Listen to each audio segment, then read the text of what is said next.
сейчас мы в процессе формирования местного сообщества лекторов.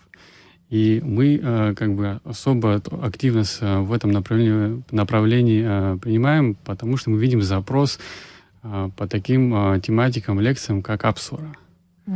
Тема Апсвара мы видим обратную связь от наших школьников, когда мы проводим такие темы, от наших студентов. Момент, да? Есть такой момент, есть такие запросы, и мы стараемся еще более узконаправленно проводить лекции, рассказывать о свадебных обрядах, о национальной одежде, о правилах абхазского танца, вот такие вот направления. Ну, безусловно, мы будем расширять направления.